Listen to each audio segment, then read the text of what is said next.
49ers have determined that that's too high a price for this particular pick. If they really wanted one of those guys, maybe they would pay it.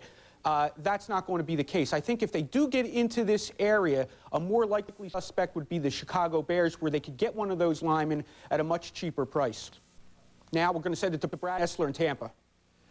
All right, Brad, right now I think everything's going about as planned as far as the Tampa Bay Buccaneers are concerned. They've had a very mellow draft room, and our draft room cam hasn't picked up anything in particular. I think, if anything, the Bucs still may draft down. Right now they're in a position where if they want to take a defensive lineman, John Copeland, Eric Curry, they would probably be one of the top two choices that they would look at. But also Dan Williams of Toledo is somebody that Sam's high on. A local favorite is Footman out of Florida State. So if they go defensive line, still plenty of those guys for them there to take. But I still don't discount the possibility that maybe the Bucs will move down in the draft. Chris? All right, Brad, thank you very much. And the word mellow describing a draft room with Sam Weish, and maybe the first time that we've heard that adjective describing Sam, the always intriguing head coach of the Clockwork Orange Tampa Bay Buccaneers. We'll be back.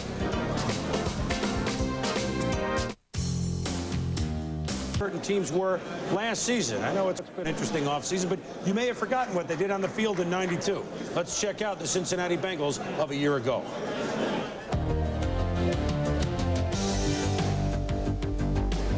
David Shula's rookie campaign ended with a 5-11 record and the determination that Boomer Esiason is no longer the Bengal quarterback.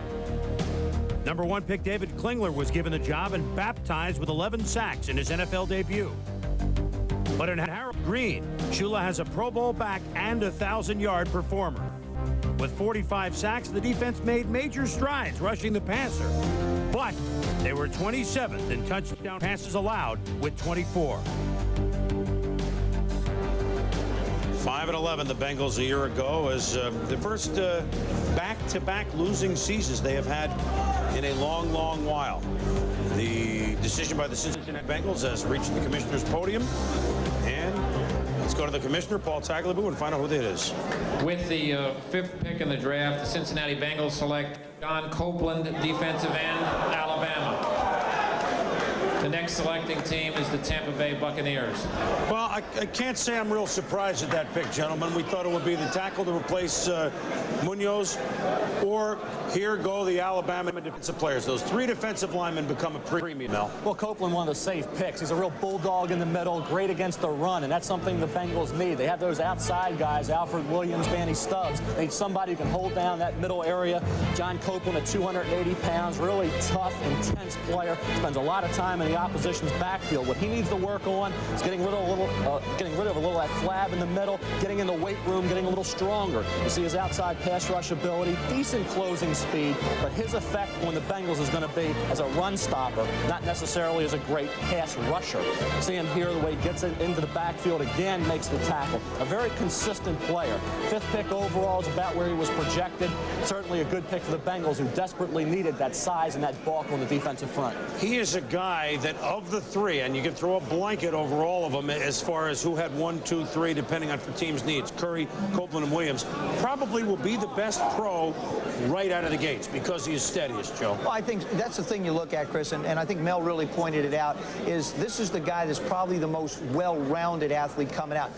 Plays inside a lot, but has the versatility to play outside. Curry, specifically a pass rusher from the outside. Now, Williams comes out of Toledo, which is not necessarily a big school, so they say, can he go against big-time competition? But in the All-Star games, he fared very well. I have to agree with you, though. Copeland's got to be the guy that you can plug in right now and say, okay, this kid can play for us. We'll get him in and get him going. And they're going to have to get their first-rounders to play. I think with the way this new free agency system is set up, you're going to have to get your first-rounders ready to play football right away. You don't have the luxury to sit around and wait for them to develop.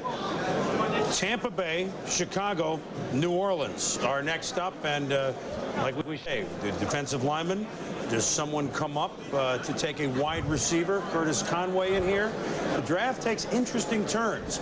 Always intrigued by the turns the draft takes. Our coach, Mike Godfrey. Coach, some early observations?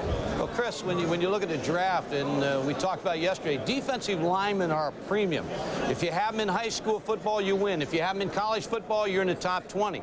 If you have them in pros, you're in the playoffs. And John Copeland, Dan Williams, Eric Curry, they're 3 defensive linemen that people have to try to take because they can control the line of scrimmage, they can stop the run, they get a good pass rush. rush. You need defensive linemen to be successful.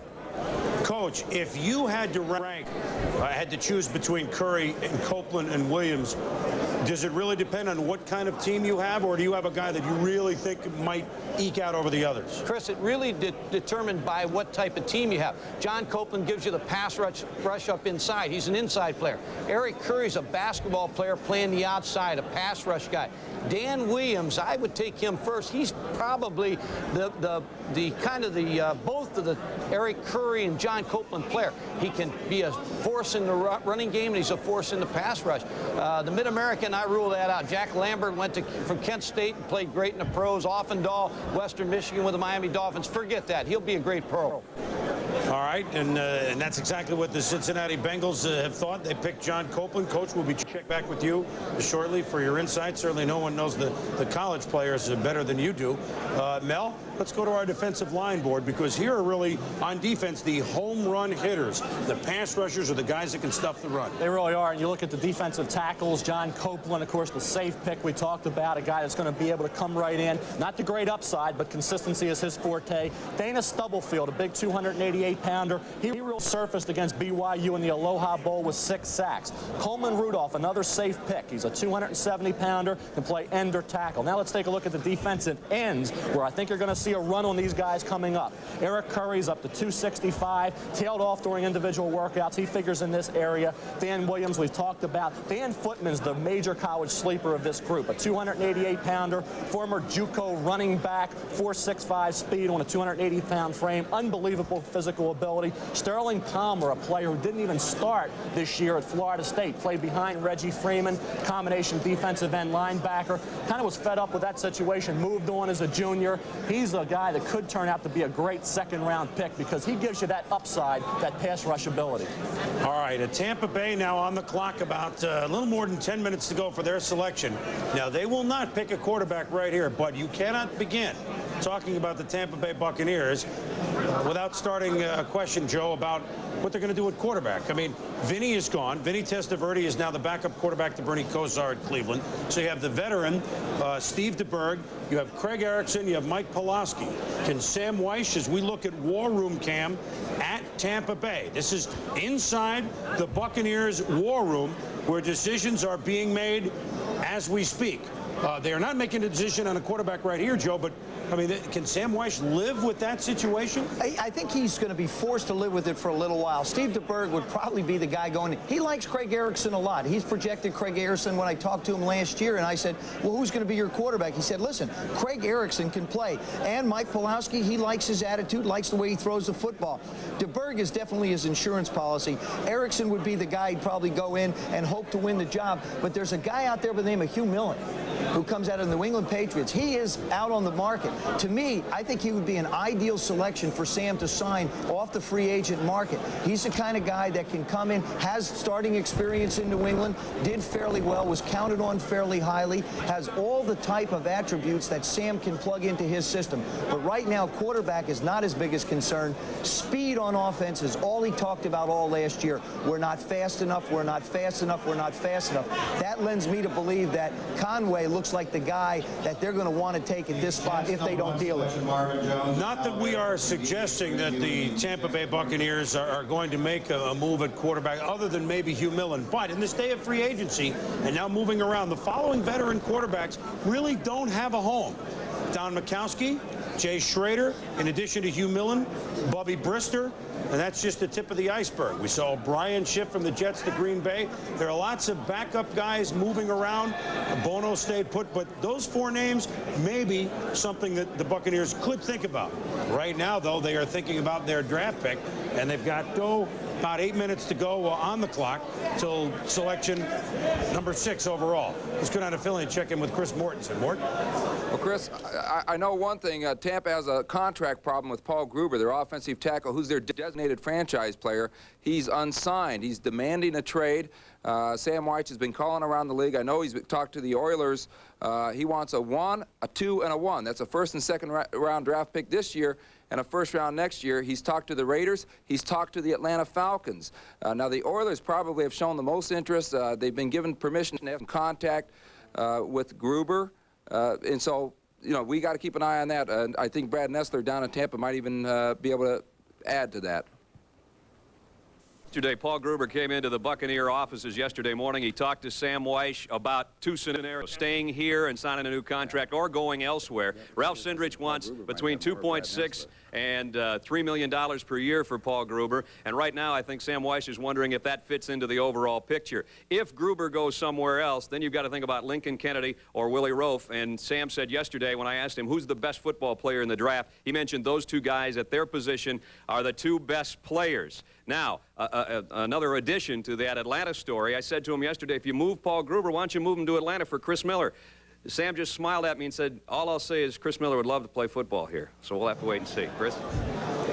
All right, Brad, thank you. Like we say, quarterback discussions abound when you talk about Tampa Bay. Gruber, don't forget, as Morton mentioned, is their franchise player. Doesn't mean that they couldn't move him, but yet here they designated him a franchise player a couple months ago. Now he's on the block. The Bucs will be back. In New York, we've already seen quarterbacks go 1-2 with Bledsoe, Drew Bledsoe, going to the Patriots. Rick Meyer going to the Seattle Seahawks. Garrison Hurst to Phoenix in a trade. The Jets picked up running back Johnny Johnson and linebacker Marvin Jones with their pick. John Copeland is going to Cincinnati, defensive tackle Alabama, and the Buccaneers are now on the board. No surprise that the Buccaneers are picking early in this draft. When you lose 10 or more games 10 years in a row, that's where you pick. The problem with the Buccaneers over the years is even though they have the early picks, 4 times they've had the first pick in the draft. A supplemental for Steve Young, Bo Jackson, who never played for the Bucs, Vinny Testaverde, who's now gone, and they traded that #1 pick overall for the throwing Samoan, Jack Thompson. Not great production out of that, or at least not great production for Tampa Bay. Once upon a time in the late 70s, they drafted pretty darn well up top. Leroy Selman, Ricky Bell, Doug Williams, and as we look to Sam Weish, he feels that he has the energy and the new Buccaneer brass can change that history, a history which is not good, Joe. You know, it's interesting, Chris, too. When I talked to him earlier this week, he told me one thing very specifically. He said, we can't miss. No matter what we do, we can't miss because they're not going to take a quarterback, which works out very well for them. So they feel like they just can't miss with whether they take Roaf, whether they take Conway, whether they go defensive line. They have a lot of good options with a lot of good football players still out there for them to take. And, of course, they're always willing to listen to that deal, which makes it very intriguing. The Chris Miller thing just sort of sits in the back of my head. It would certainly fill a need for them at quarterback, but I got to wonder, how healthy is Chris Miller going to be? The Falcons don't know whether he can go through camp. Obviously, his knee, they say he's on schedule. I wonder, with the knee problem that he had in the major surgery, if Sam would give up this spot for Chris Miller, which you're just not sure what shape he's going to be in, would throw him right back into a quarterback problem that he did solve. I still think it's got to be speed. One thing the Buccaneers have done, Joe, is they have entered the free agent waters. They signed Hardy Nickerson, a very good inside linebacker from the Pittsburgh Steelers. They signed defensive back Martin Mayhew from the Washington Redskins. And, of course, they hope that for a year, Anthony Munoz can work the magic which only he was able to work as the left tackle for the Cincinnati Bengals. And you saw that last name on there. Made a very interesting pick for a Sam Weish team, picking up Vince Workman, my way back to you, babe, with an offer sheet, restrictive free agent that the Packers did not match. He's an excellent running back at catching the ball out of the backfield, and they have Reggie Cobb. So the Buccaneers are also in a division where certainly, and we'll get to them, the